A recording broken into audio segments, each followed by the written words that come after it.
স্ট্রংরুমের কাছে বেধড়ক মারধরের অভিযোগ নানুর বিধানসভার বিজেপি প্রার্থী খোকন দাসকে। অভিযোগ শনিবার স্ট্রংরুমে উপস্থিত থাকার সময় তার সঙ্গে বচসা হয় পুলিশের। এরপর পুলিশের নির্দেশে সেখান থেকে বেরিয়ে যাওয়ার কিছুক্ষণের মধ্যেই প্রায় 100 মিটার দূরেই বিজেপি প্রার্থীকে লক্ষ্য করে হামলা চালানো হয়। বিজেপি প্রার্থীর অভিযোগ, তৃণমূল আশ্রিত দুষ্কৃতীরাই হামলার সঙ্গে জড়িত। তার আরও অভিযোগ, দুষ্কৃতীদের সঙ্গে ছিল কাজল শেখের ভাইপো হুমায়ুন শেখ। আমাকে মেরেছে যেটা হচ্ছে, আমি যখন এখানে স্ট্রংরুম থেকে বেরিয়ে যাচ্ছিলাম, তো ওই রোটারি ক্লাব যেটা ডাক বাংলা মাঠের সামনে, ওইখানে আমাদের ঘিরে ফেলে সামনে থেকে বিধানচন্দ্র মাঝির সামনে গাড়িতে ছিল এবং সেখানে ছিল ফিলিপ শেখ এবং পেছনে গাড়িতে ছিল মহিম শেখ। যখন ঝড়ম করে বেরিয়েছে, হরম করে আমার উপরে আরও গোটা 10-20টা মানে ওখানকার গাড়ি থেকে বেরিয়েছে গুন্ডা, যাদেরকে আমি হয়তো আইডেন্টিফাই করতে পারি। প্রথমে এসেই আমার গাড়ি থেকে আমাকে বার করার চেষ্টা করে, ওদের হাতে আগ্নেয়াস্ত্র ছিল এবং গাড়ির উপরে অতপ্রতভাবে মানে বাস টাস নিয়ে আমাকে শাবল নিয়ে আমাকে মানে গাড়ি থেকে ভেঙে আমাকে বার করার চেষ্টা করে। এদিকে এই ঘটনা ঘিরে নানুরের তৃণমূল প্রার্থী বিধানচন্দ্র মাঝি ভিত্তিহীন মিথ্যে অভিযোগ বলে দায় এড়িয়েছেন। সম্পূর্ণ মিথ্যা অভিযোগ। কোথায় আমি ছিলাম, কোথায় নিজেরা গাড়ি নিজেরা ভাঙচুর করে মিথ্যা অভিযোগ দিলে প্রথম দিন থেকে ওরকম করে আসছে। নমিনেশনের পর থেকে দেখেছেন তো চেলা কার নিয়ে দূরে বেড়ানো, এগুলো মিথ্যা অভিযোগ করছে। কি বলবো, আর কিছু বলার কিছু নেই। আর নির্বাচন কমিশন তো এখন কেন্দ্র সরকারের কথা চলছে, আমাদের বলার কিছু নেই, আমাদের কথাও শুনছে না, ভোটটা ভালো করে করতে দিচ্ছে না মানুষদেরকে। কি বলবো, বলার কিছু নেই, যা করছে করুক। ঘটনাস্থল থেকে তড়িঘড়ি আহত অবস্থায় খোকন দাসকে উদ্ধার করা হয়। সেই সঙ্গে তদন্ত শুরু করেছে পুলিশ। যদিও শনিবার গভীর রাতে বিজেপি প্রার্থী খোকন দাসের ওপর হামলা এবং মারধরের প্রতিবাদে রবিবার বোলপুর থানা ঘেরাও করে বোলপুর সাংগঠনিক জেলার সভাপতির নেতৃত্বে বিজেপি কর্মীরা বিক্ষোভ দেখায়। আমরা এর জন্য লজ্জিত, আমরা খুব বিস্মিত যে এইরকম পশ্চিমবাংলায় পুলিশ যদি থাকে, পশ্চিমবাংলার মানুষ বেঁচে থাকতে পারবে না, চলাফেরা করতে পারবে না। তাই আজকে আমরা আইসির পদত্যাগের দাবিতে আমরা এখানে জমায়েত হয়েছি।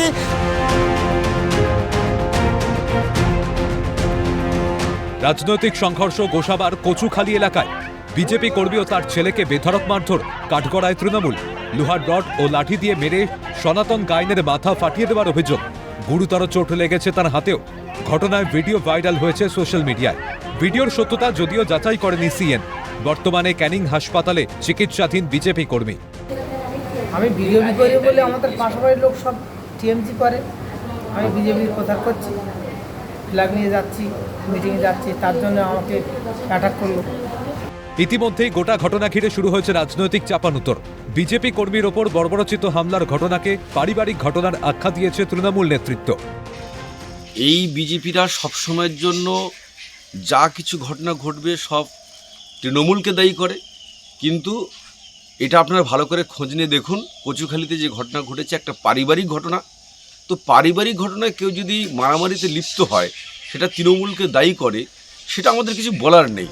পাল্টা হুঁশিয়ারি দিয়েছে গেরুয়া শিবির। আমি এই তৃণমূল হারমাতদের উদ্দেশ্যে বলবো যে আপনাদের নেতা অভিষেক ব্যানার্জি যেটা 5 তারিখ গোসাবার মাটিতে এসে বলে গেছিল ডিজে চলবে, প্রতিশোধ নেবে, এই প্রতিশোধের স্প্রেয়ায় এত সহজে আপনারা রপ্ত হবেন না। ভারতীয় জনতা পার্টি কিন্তু কোনো কারণে চুরি করে বসে থাকবে না। ভারতীয় জনতা পার্টির কার্যকর্তার উপরে যদি কোনো রকম আক্রমণ হয়, তাহলে এখানকার ভারতীয় জনতা পার্টি সেই কার্যকর্তাকে বাঁচানোর জন্য যখন ঐক্যবদ্ধভাবে ব্যারিকেড করে ঝাঁপাবে, আপনারা বঙ্গোপসাগরে কিন্তু ঝাঁপ দিয়ে রক্ষা পাবেন না। এদিকে ভাইরাল ভিডিও ঘিরে এলাকায় চাঞ্চল্য ছড়িয়েছে। তদন্তে নেমেছে গোসাবা থানার পুলিশ।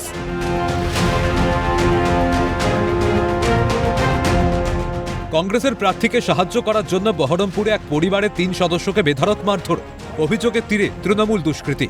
খবর পেয়ে ছুটে যান অধীর রঞ্জন চৌধুরী। ঘটনা বহরমপুর পুরসভা 4 নম্বর ওয়ার্ডে। ভোট চলাকালীন ভোটের ঠিক ভোট যখন শেষ হবো তখন স্যার এসেছিলেন, অধীর স্যার এসেছিলেন। তো মন্দিরে ওখানে অনেক ভিড় ছিল, মন্দিরে ওখানে বসেছিলেন। তো ওখানে পাখা টাকা চলছিল, তো আমি পাখাটা শুধু ওনার দিকে ঘুরিয়ে দিই। উনি বলেছিলেন যে এখানে অনেক মানুষ আছে, আমি হাওয়া খাবো না। তো আমি বলেছিলাম ঠিক আছে, সবাই খাবে, এই কথাটা আমি বলেছিলাম। তো তারপরে কেউ জল খাওয়ায় ওনাকে, এরকম জল দেওয়ার চেষ্টা করে, উনি নেন না। যাই হোক, তো ওখানে উপস্থিত ছিল বাবাই ঘোষের মা, দিদা আর বোন। এসে সব পাশে বসে একদম কূটনীতিবিদ করে গেছে, ওখানে দেখে গেছে আর কুটকুট করে ওখানে গিয়ে বলেছে, কথাটা হয়তো বলতে খারাপ লাগছে, ঠিক আছে, ওখানে গিয়ে লাগিয়েছে। দিয়ে এখন কজন আহত হয়েছেন দিদি? কজন? মেঘনাদ আবার হুমকি দিয়ে গেছে বোনকে, বলেছে যে অধীর কি করবে দেখে নেবো, এরভাবে বলে গেছে। জানা গিয়েছে ভোটের দিন অধীর রঞ্জন চৌধুরীকে সামান্য ফ্যান দিয়ে হাওয়ার ব্যবস্থা করে দেওয়ার জন্য বিপদ নেমে আসে এক পরিবারের ওপর। তৃণমূল আশ্রিত দুষ্কৃতীদের বেধড়ক মারে রক্তাক্ত একই পরিবারের 3 জন। মুর্শিদাবাদ মেডিকেল কলেজ হাসপাতালে চিকিৎসাধীন 2 জন। তড়িঘড়ি ঘটনাস্থলে গিয়ে আহত পরিবারের সঙ্গে দেখা করে আশ্বস্ত করেন অধীর রঞ্জন চৌধুরী। এই মন্দিরের সামনে একটু বসেছিলাম, কিচ্ছু করিনি, মন্দিরের মধ্যেও ঢুকিনি। মন্দিরে যারা মালিক তারা ওইখানটায় গিয়ে বললো আপনি বসে আছেন, একটা ছোট ফ্যান দিল।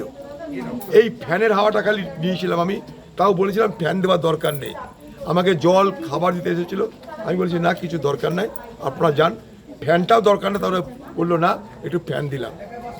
ঠিক এইটুকু, ঠিক এই অপরাধে যেহেতু আমাকে ফ্যানটা দেওয়া দিয়েছে, সেই অপরাধে আজকে তাদের বাড়ির উপরে হামলা হলো। এরা কেউ কিন্তু, আমি দাবি করছি না তারা কংগ্রেসের লোক, আমি দাবি করছি না, আমি বলছি এটা সাধারণ মানুষ, একটা কংগ্রেসের লোক নয়, এরা সাধারণ মানুষ, তাদের উপরে কেন হামলা হবে? ইতিমধ্যেই বহরমপুর থানায় লিখিত অভিযোগ দায়ের করা হয়েছে। কোথাও ভোটের পর, আবার কোথাও ভোট চলাকালীন অশান্তি, হুমকি দেওয়ার অভিযোগ। প্রশ্ন উঠছে, কি করছে কেন্দ্রীয় বাহিনী? আদৌ কি নিরাপত্তা দিতে সক্ষম তারা? অমরনাথ দত্ত, হরিপদ মণ্ডল ও মৃন্ময় গোস্বামীর রিপোর্ট, ক্যালকাটা নিউজ।